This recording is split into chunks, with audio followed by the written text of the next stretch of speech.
Bonjour et bienvenue dans cette capsule vidéo où nous explorons les subtilités qui distinguent les jointures naturelles des jointures conditionnelles, souvent nommées les jointures internes. Il est essentiel pour toute personne travaillant avec des bases de données relationnelles de comprendre la différence entre ces deux types de jointures. Alors comme toujours, prenez une feuille et un stylo et c'est parti. Alors comme pour les jointures internes, les jointures naturelles permettent aussi de joindre, ça veut dire regrouper les lignes de plusieurs tables. Par contre, ici, dans la jointure naturelle, cette jointure effectue en fonction des noms des colonnes. Par contre, dans la jointure interne, cette jointure est établie en fonction d'une condition de jointure. Par contre, dans la jointure naturelle, et en fonction des noms de colonnes, correspond dans les deux tables. Exemple, supposons qu'on a deux tables, donc table 1 et table 2. Donc, pour effectuer la jointure de ces deux tables, donc on va utiliser la clause Natural Join. Donc, une fois exécutée, cette clause Natural Join compare les colonnes des deux tables ayant le même nom. Si par exemple, dans la table 1, on a les informations suivantes, donc ID, le nom et l'âge. Et dans la deuxième table, on a l'information par exemple maths, le nom et par exemple salaire. Si on a ces deux tables, donc lorsque la jointure naturelle est exécutée, donc qu'est-ce qu'elle fait? Donc tout simplement, elle compare les colonnes ayant le même nom. Donc les colonnes ayant le même nom sont la colonne nom et la colonne nom. Par contre, ID c'est différent de maths et là c'est différent de salaire. Donc qu'est-ce qu'elle fait? Donc elle compare les deux colonnes et utilise une condition de jointure de manière implicite. Ça veut dire que il faut que le nom de la première table égale le nom de la deuxième table. Par contre, cette comparaison est effectuée de manière implicite grâce à la clause Natural Join. Prenons un exemple concret. Donc, supposons qu'on a la base de données suivante. Donc, cette base de données contient trois tables. La première table, c'est la table employé. La deuxième table, c'est département.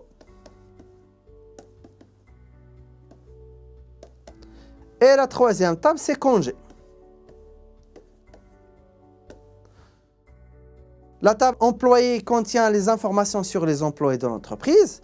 La table département contient les départements de l'entreprise.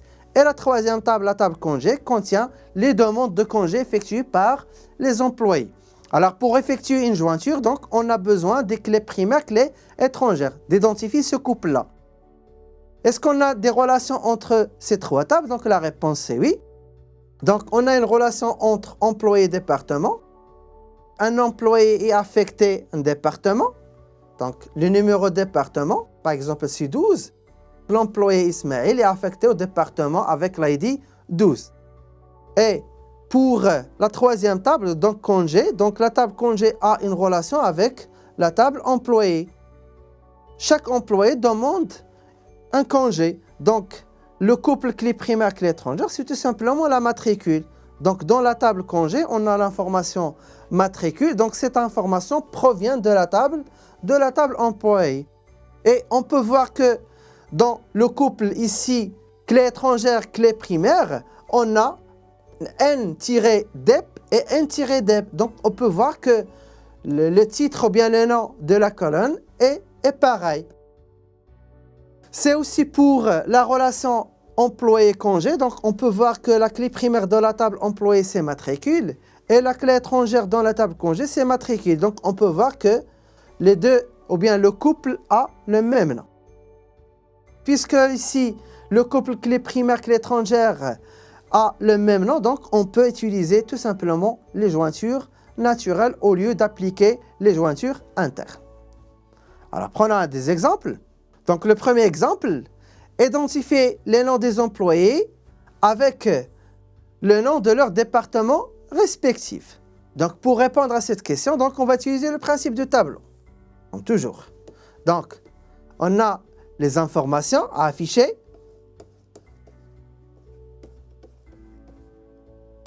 Les conditions. Et quelle est table? Donc, ces informations proviennent de quelle table? Donc, les informations affichées, ce sont le nom de l'employé. Le nom de l'employé dans la table, c'est tout simplement l'attribut prénom. Donc, prénom. Le nom de leur département. Donc, le nom du département dans la base de données, c'est tout simplement le nom DEP.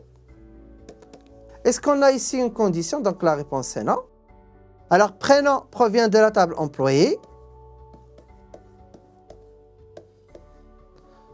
Le nom D provient de la table département. Puisque pour afficher ces deux informations, on a besoin de ces deux tables, donc qu'est-ce qu'on va faire? On va établir une jointure entre ces deux tables. Donc la question qui se pose maintenant, c'est est-ce qu'on a une relation entre la table employé et la table département? Donc la réponse c'est oui. Puisque dans la table employé, on a la clé étrangère NDEP est égale NDEP. Donc ici, le langage SQL, ce n'est pas un langage sensible à la casse. Donc N-D majuscule EP, c'est pareil que N-DEP, D minuscule. Donc c'est pareil. Donc ce n'est pas un langage sensible à la casse. Par contre, si on a une différence au niveau des lettres, dans ce cas-là, donc on a une différence. Donc on peut effectuer une jointure naturelle.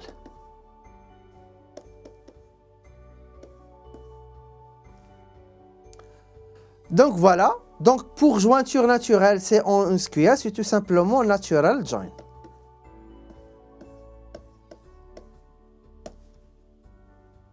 Donc passons maintenant à l'implémentation. Donc select from. Donc from la table employé. Alors d'abord, on va commencer par la jointure interne pour voir la différence entre ces deux types de jointure. Donc employé. Donc E, join, département, D, on c'est la condition de jointure. Il faut que E.N-dep c'est égal D.N-dep. Donc il faut qu'il y ait une égalité au niveau des colonnes. Et dans la partie select, donc on va faire ici étoile. Donc pour afficher tous les enregistrements ou bien toutes les colonnes. Donc voilà, on va exécuter la requête.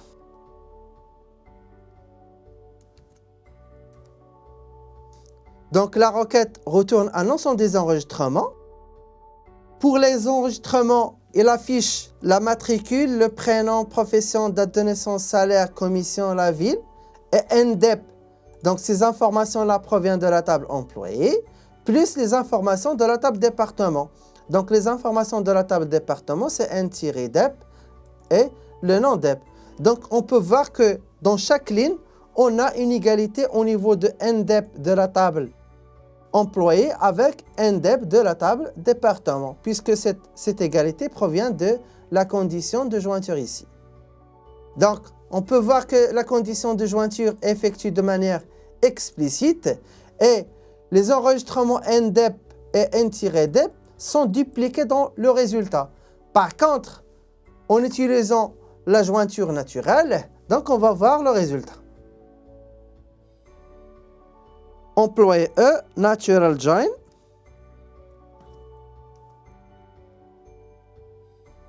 Département. Département T. Maintenant, on va exécuter la requête. Voilà. Alors, dans le résultat, on peut voir que la colonne NDEP est affichée une seule fois. Donc, dans la requête précédente, NDEP est affiché deux fois. Donc, on a NDEP de la table employé, NDEP de la table département. Par contre, ici, NDEP est affiché une seule fois. Puisque c'est une colonne dupliquée, ça veut dire que c'est une colonne provient de la table employé et la table département. Donc, il est considéré comme une seule colonne. Et dans le résultat, on a affiché une seule colonne NDEP. Alors maintenant, on va répondre à la question. Donc, quelles sont les informations affichées? Puisque dans la jointure, on a le nécessaire. Donc, on a les informations sur les employés, ainsi les informations sur les départements. donc on peut afficher n'importe quelle information. Alors dans notre cas, donc l'information affichée, c'est tout simplement prénom et le nom DEP, le nom de département. Donc voilà. Donc une fois exécuté,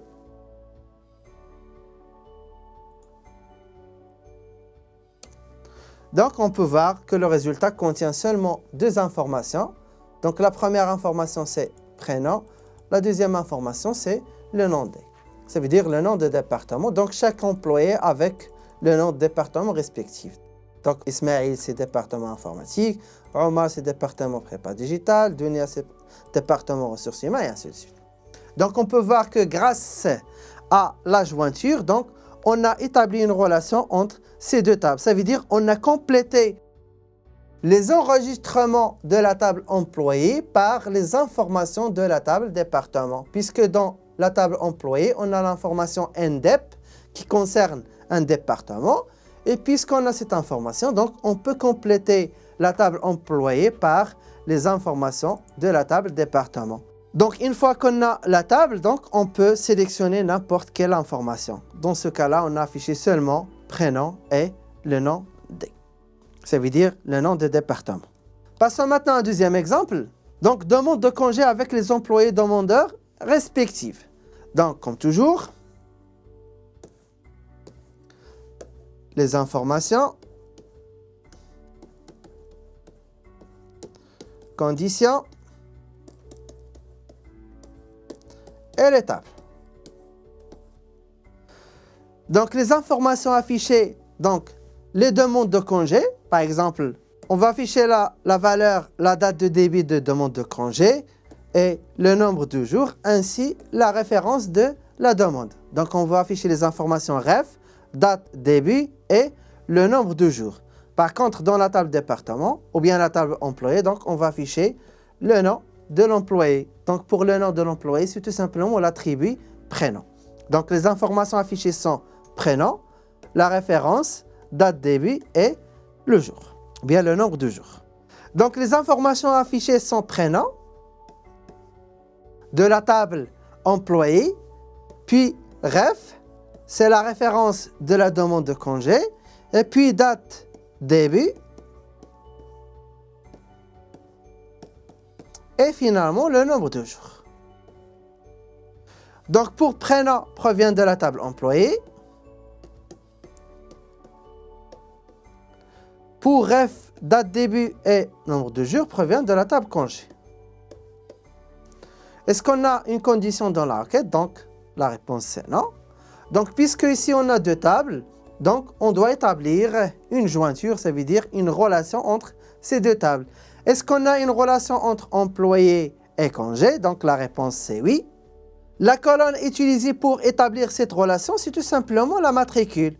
Donc la matricule, c'est la clé primaire de la table employée avec la matricule dans la table congé. Donc la matricule de la table congé, c'est tout simplement une clé étrangère. Pour établir la relation, donc il faut que la matricule de la table employée égale à la matricule de la table congé. Puisque la colonne a le même nom, donc matricule, matricule, donc on peut établir une jointure naturelle.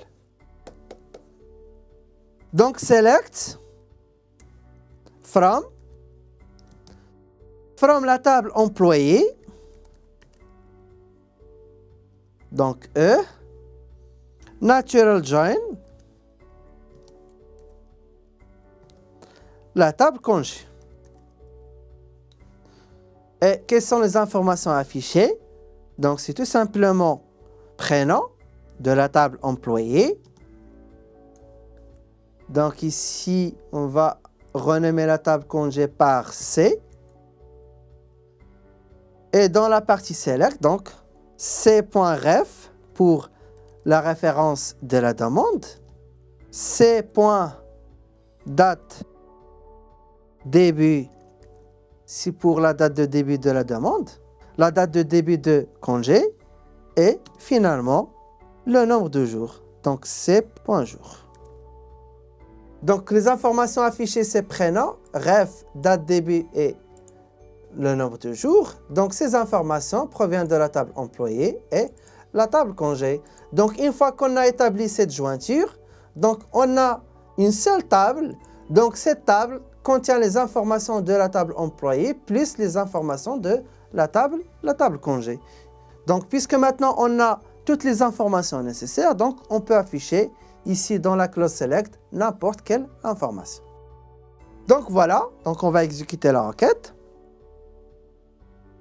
Une fois exécutée, donc on peut voir le résultat. Par exemple, l'employeur Omar a demandé un congé. Donc la référence de cette demande, c'est 123. Donc la date de début, c'est ça la date. Et le nombre de jours de demandé, c'est 1. Et c'est pareil, par exemple, l'employé Abdelmalek. Donc la référence de sa demande, c'est 127. Donc la date de début, c'est cette date. Et le nombre de jours, c'est 1. Et c'est pareil pour le reste. Passons maintenant au troisième exemple. Donc on va afficher les demandes de congé de département prépa digital. Donc comme toujours, on a des informations.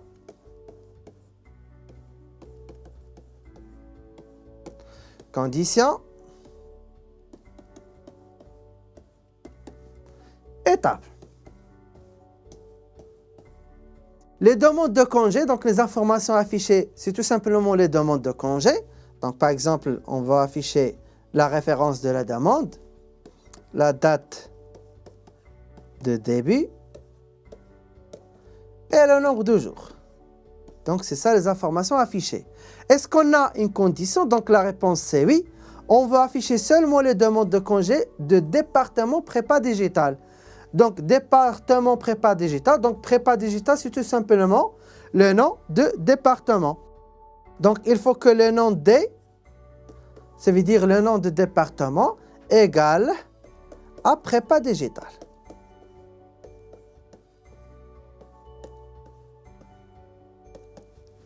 Donc, voilà. Donc, greffe, date, début et nombre de jours provient de la table congé. Le nom D provient de la table département.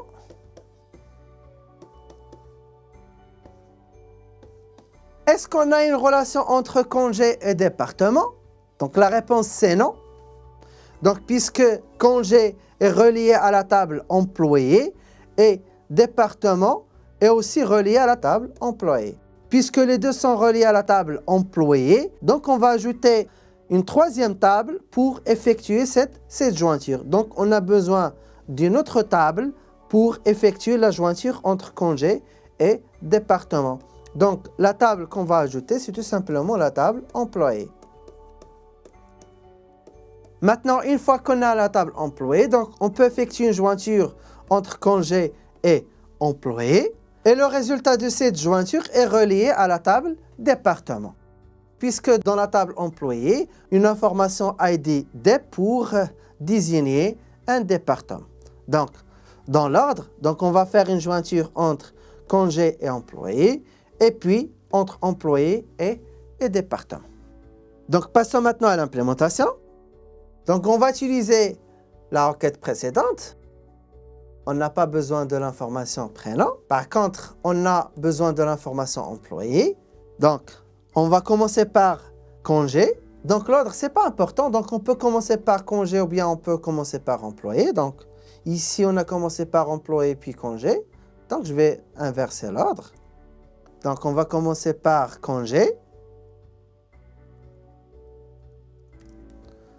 Natural join. Donc, congé C. Natural join employé. Donc, E. Et le résultat est relié à la table département. Donc, natural join.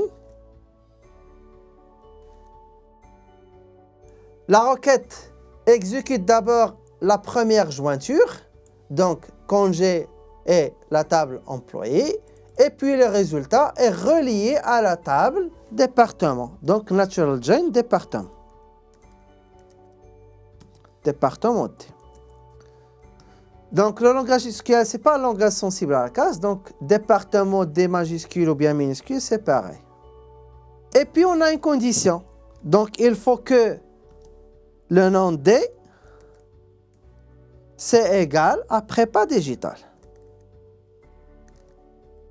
Donc, avant d'exécuter la requête, donc on va afficher la table département. Donc, select étoile from département. On a le département informatique, comptabilité, ressources humaines, prépa digital. Maintenant, on va afficher les informations de la table employés pour savoir quels sont les employés affectés au département prépa digital. Donc, from employé. Donc, prépa digital a l'ID 18. Donc, les employés affectés au département prépa digital sont Omar et Yahya. Donc, on a seulement 2 employés affectés au département prépa digital. Donc, Omar avec la matricule M1221 et Yahya avec la matricule M1244. Maintenant, on va afficher la table congé pour savoir est-ce que ces employés ont demandé de congé ou pas. Donc, select étoile from congé. Voilà, donc on a un ensemble de demandes.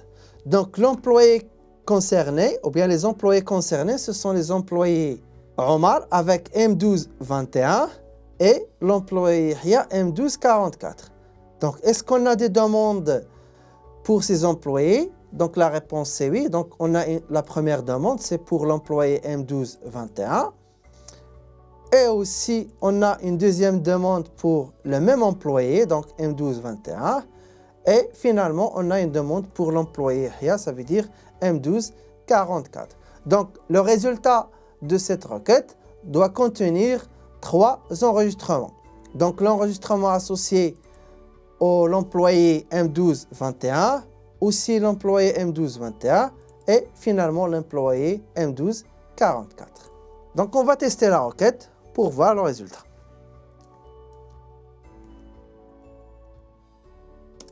Donc voilà, donc la requête retourne les demandes de ces deux employés. Donc pour vérifier, donc on a M1221, donc la référence de la demande c'est 128, donc 128. On a M1244, donc la référence c'est 129, c'est 129. Et la première demande c'est 123, donc pour l'employé M1221. Et c'est ça le résultat retourné par la requête. Donc, on a 3 demandes de congé pour département prépa digital. Donc, on a récupéré ces informations grâce à la jointure établie entre la table congé, la table employé et la table département. Puisqu'on n'a pas une relation directe entre la table congé et la table département, on a ajouté la table employé pour établir la jointure entre ces deux tables.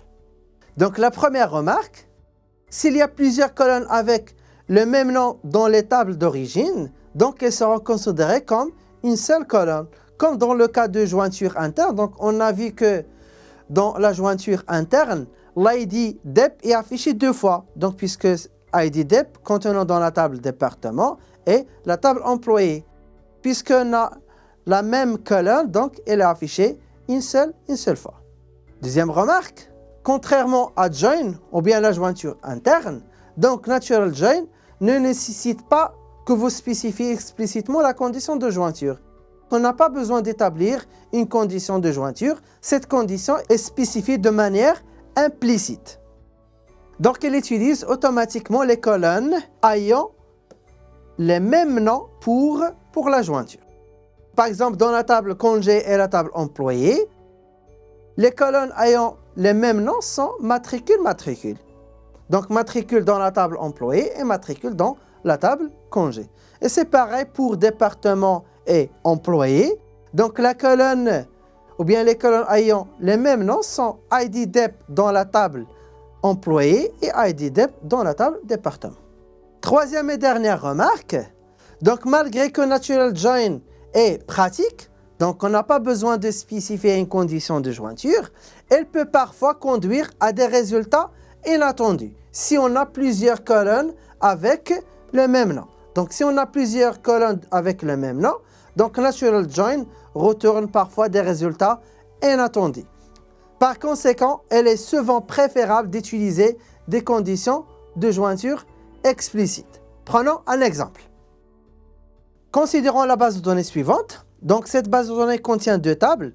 La première table, c'est la table classe. Donc, on va afficher les informations de la table classe. Select étoile from class. Les informations de la table classe sont ID CLS, donc ID de la classe. Le nom, ça veut dire le nom de la classe. Filière, la filière de la classe. Donc, la deuxième table, c'est la table étudiant. Donc, select étoile from étudiant. Donc, la table étudiant contient les informations ID ETD, donc l'ID de l'étudiant, le nom, donc le nom de l'étudiant, l'âge, la note, donc l'âge de l'étudiant et sa note, et la dernière information, c'est ID CLS, ça veut dire l'ID de la classe affectée à l'étudiant. Par exemple, A, ça veut dire A, c'est la classe affectée à l'étudiant Ahmed, et ainsi de suite. Donc, on peut voir à partir du schéma de deux tables que dans les deux tables, on a ID CLS et nom. C'est pareil que ID CLS et nom dans la table étudiant. Alors, par contre, lorsqu'on veut établir la jointure entre ces deux tables, donc on veut comparer seulement l'ID CLS de la table classe avec l'ID CLS de la table étudiant. Par contre, en utilisant la jointure naturelle, donc cette jointure compare les deux colonnes, puisque la jointure naturelle compare les colonnes ayant le même nom. Donc les colonnes ayant le même nom, c'est ID CLS et nom.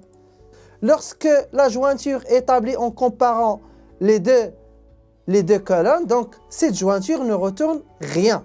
Donc on va faire un test. Donc select from class natural join étudiant.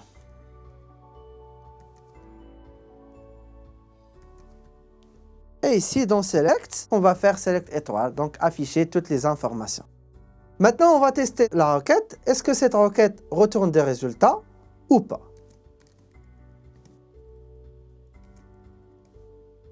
Donc, on peut voir que le résultat de la requête, c'est vide.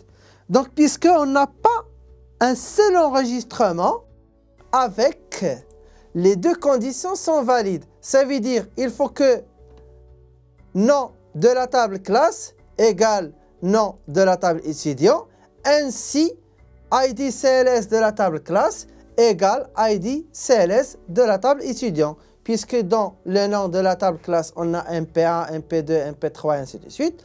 Par contre, dans le nom de la table étudiant, on a des informations sur les noms. Ahmed, Fatima, Ismaël et ainsi de suite.